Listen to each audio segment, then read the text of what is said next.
श्री कमलम खाते भाजप प्रदेश अध्यक्ष CR पाटीलના અધ્યક્ષસ્થાને રાષ્ટ્રીય મહામંત્રી અરુણ સિંહ, સંગઠન મહામંત્રી રત્નાકરજી અને મુખ્યમંત્રી ભૂપેન્દ્ર પટેલની વિશેષ ઉપસ્થિતિમાં અગત્યની બેઠક યોજાઈ હતી।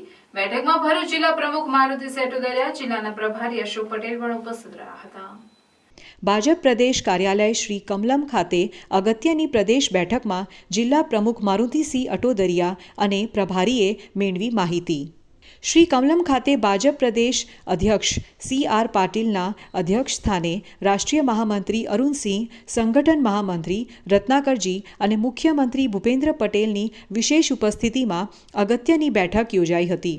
બેઠકમાં ભરૂચ જિલ્લા પ્રમુખ મારુતિસિંહ અટોદરિયા, જિલ્લાના પ્રભારી અશોક પટેલ પણ ઉપસ્થિત રહ્યા હતા।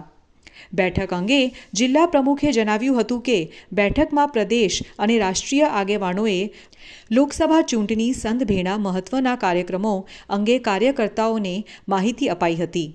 બૂથને વધુમાં વધુ કેવી રીતે મજબૂત કરી શકાય તેમજ ચૂંટણીમાં વોટ શેર કેવી રીતે વધારવું તે અંગે પણ કાર્યકર્તાઓને માર્ગદર્શન અપાયું હતું। આવનારા સમયમાં દરેક જિલ્લા અને મહાનગરોમાં લોકસભાની ચૂંટણી સંદર્ભે બેઠકોનું આયોજન કરવામાં આવશે। આવનાર 15થી 30 તારીખ સુધી લોકસભા ક્ષેત્રની અંદર લોકસભા ચૂંટણી કાર્યાલય શરૂ કરાશે। ત્યાર પછી ફેબ્રુઆરી મહિનામાં લોકસભા ક્ષેત્રના વિધાનસભાના કાર્યાલયો પણ શરૂ થશે। 26મી જાન્યુઆરીના રોજ યુવા મોરચા દ્વારા તિરંગા યાત્રાનું આયોજન કરાયું છે।